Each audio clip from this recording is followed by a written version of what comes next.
آج سے 102 سال پہلے ڈر سے متعلق ایک 9 ماہ کے البرٹ نامی بچے پر تجربہ کیا گیا۔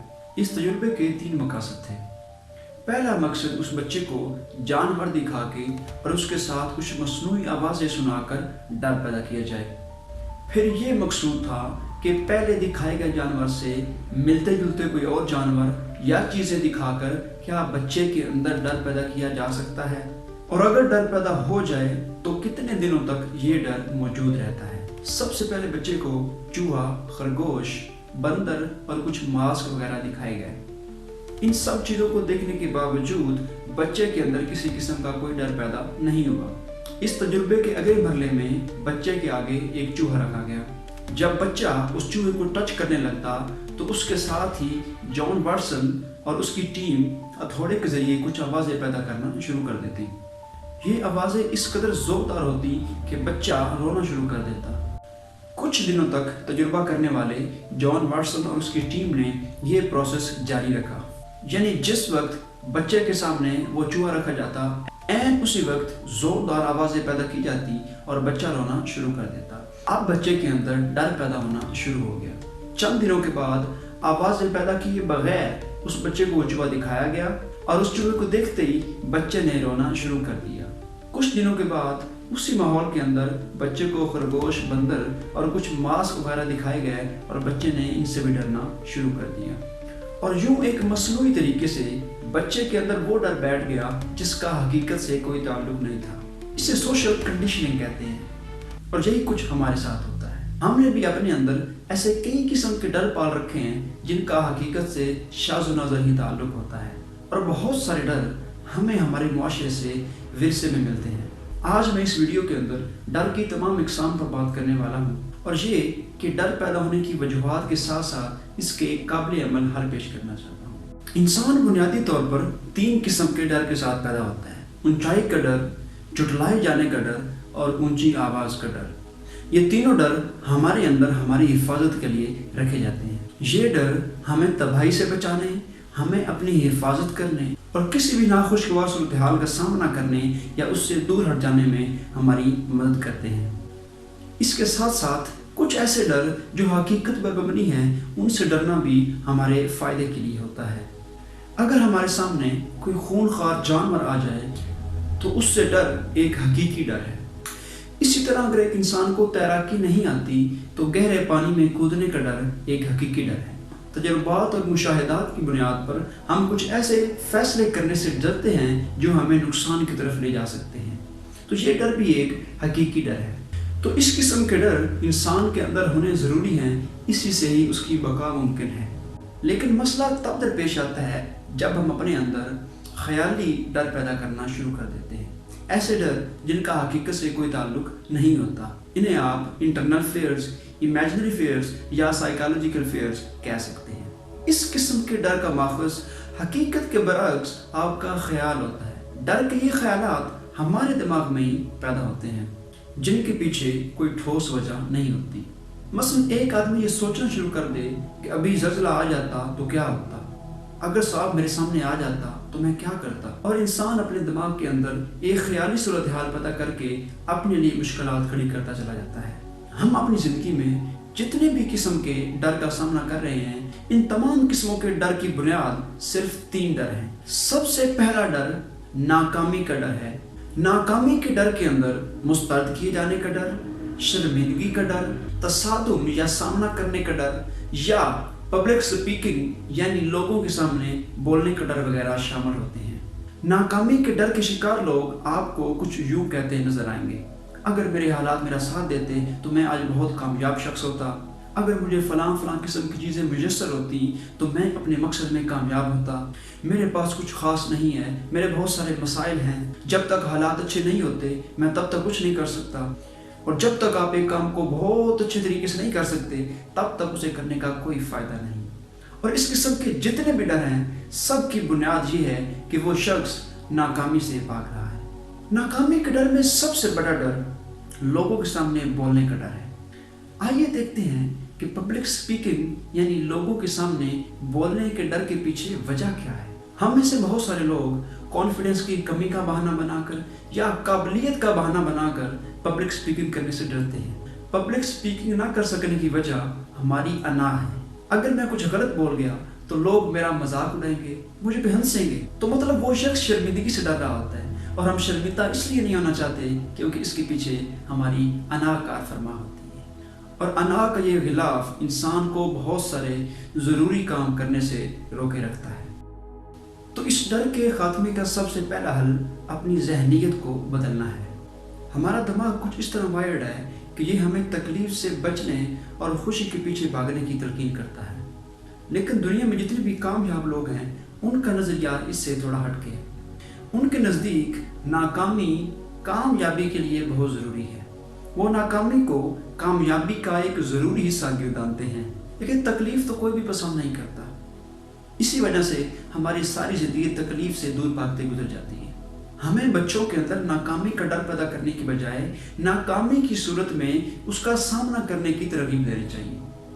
ان کے اندر یہ حوصلہ پیدا کرنا چاہیے کہ ناکامی زندگی کا حصہ ہے۔ آپ اگر ناکام ہو رہے ہیں اس کا مطلب آپ کچھ نیا کرنے کی کوشش کر رہے ہیں، اور پھر ہمیں ناکام ہونے کی صورت میں اس ناکامی کو قبول کرنا چاہیے۔ اگر میرے اندر کوئی خامی ہے، میں جب تک اس کو قبول نہیں کرتا، جب تک اس کو مانتا نہیں کہ میرے اندر کوئی خامی ہے، میں تب تک اسے دور نہیں کر سکتا۔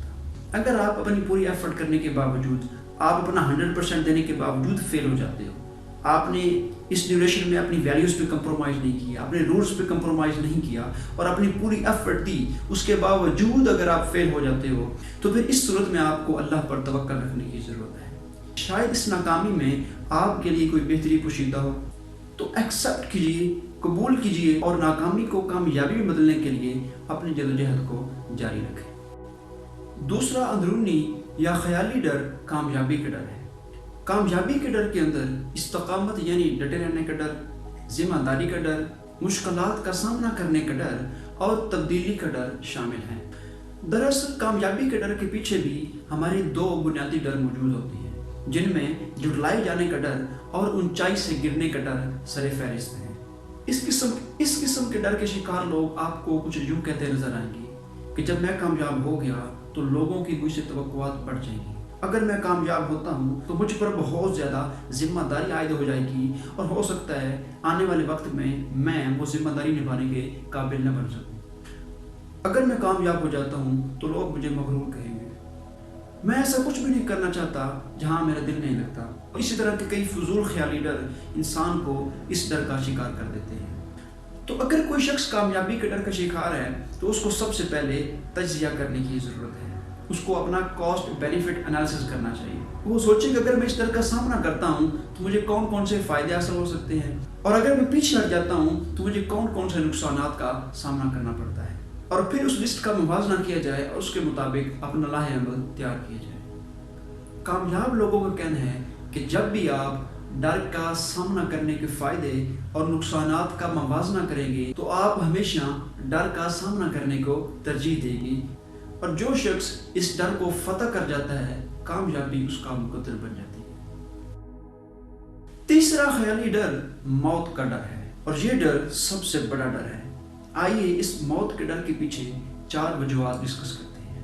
موت کے ڈر کی سب سے پہلی وجہ کھونے کا ڈر ہے، جس میں دولت، عزت، شہرت، آرام اور اس طرح کی دنیاوی چیزیں کھونے کا ڈر شامل ہے۔ آج کے دور میں جتنا آرام بڑھ گیا ہے اتنا ہی اس کو کھونے کا ڈر بھی بڑھ گیا ہے۔ اگر آپ ملکیت یعنی پوزیشنز کے کھونے کا ڈر ختم کرنا چاہتے ہیں تو سب سے پہلے یہ تصور پختہ کیجئے کہ انسان اس دنیا میں بغیر کسی ملکیت کے آیا تھا۔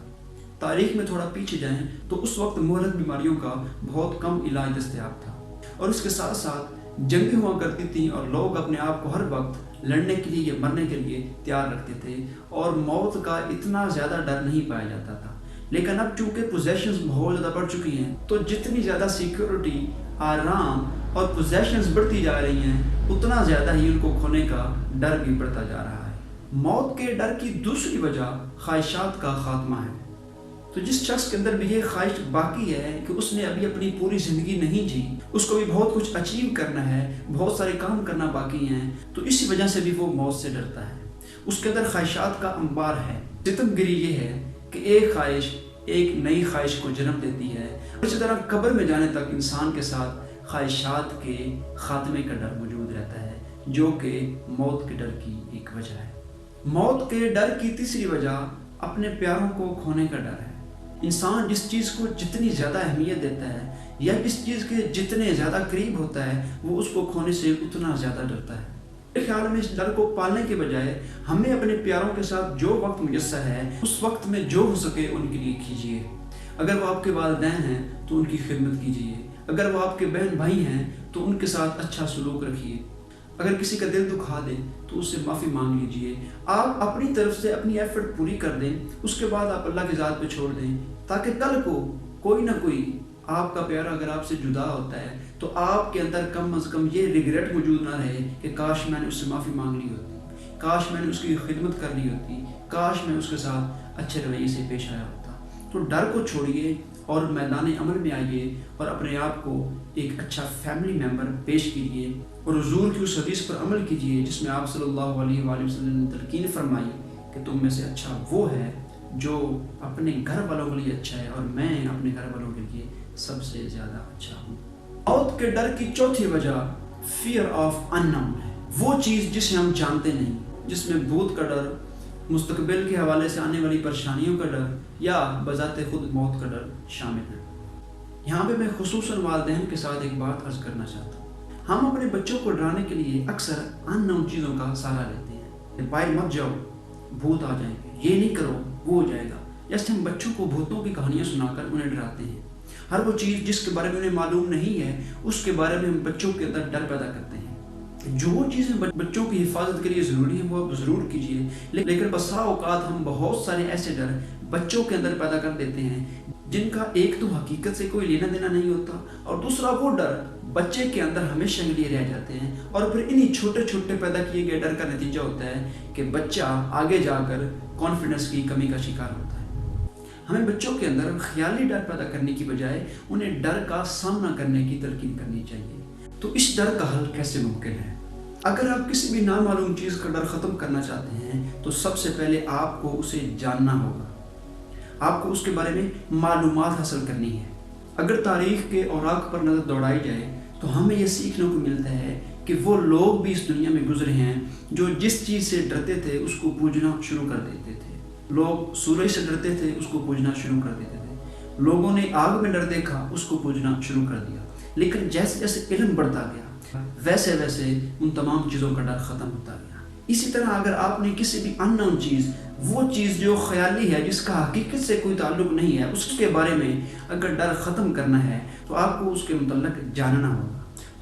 اور جو چیز ہمارے اختیار میں ہے، ہمارے قابو میں ہے، مثلا ہم اپنی خواہشات پر قابو پا سکتے ہیں، اپنے ذہن کے اندر پیدا ہونے والے خیالات پر قابو پا سکتے ہیں، لیکن جو چیزیں ہمارے کنٹرول میں نہیں ہیں، جن کو ہم کسی بھی صورت میں قابو میں نہیں لا سکتے، ان کے بارے میں ڈرنے کا تو کوئی جواز بنتا ہی نہیں۔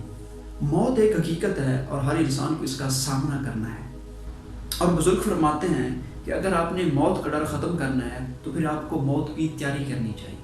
جو اللہ کے ولی ہوتے ہیں ان کے اندر موت کا ڈر اس لیے بھی نہیں ہوتا کیونکہ انہوں نے اپنی آخرت کا سامان تیار کر رکھا ہوتا ہے۔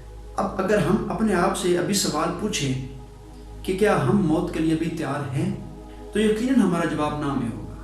آخر میں آپ کے ساتھ ایک ایسا ڈر شیئر کرنے والا ہوں جو اگر انسان کے اندر موجود ہو تو اس کو تمام قسم کے ڈر سے چھٹکارا حاصل ہو سکتا ہے، اور وہ ڈر ہے اللہ کا ڈر۔ ہمیں اپنے اندر اللہ کا ڈر پیدا کرنا اس لیے بھی ضروری ہے کیونکہ یہ پہلا سٹیپ ہے اللہ سے محبت کرنے کا۔ تو تمام قسم کے خیالی ڈر ختم کر کے اللہ کے ڈر کی طرف رستہ ہموار کیا جا سکتا ہے۔ آپ کو کامیابی، ناکامی اور موت کے ڈر سے مبرہ ہو کر اللہ سے ڈرنا سیکھنا ہے۔ قرآن مجید فرقان حمید میں بہت ساری ایسی آیات ہیں جن میں اللہ سے ڈرنے کا حکم دیا گیا ہے اور اس کے ساتھ ساتھ اللہ سے ڈرنے کے فوائد بھی بیان کیے گئے ہیں۔ اگر آپ اللہ سے ڈرنے کے فوائد بارے مزید جاننا چاہتے ہیں تو میں آپ کو ایک کتاب The Benefits of Fearing Allah recommend کرتا ہوں۔ اس کتاب کے اندر اللہ سے ڈرنے کے بہت سارے فوائد بیان کیے گئے ہیں۔ ہمیں اپنے اندر اللہ کا ڈر، اللہ کی محبت پیدا کرنی ہے۔ میں ویڈیو کا اختتام علامہ اقبال کے ایک شعر سے کرنا چاہتا ہوں۔ خوف حق عنوان و ایماں است و بس، خوف غیر از شرک پنہاں است و بس۔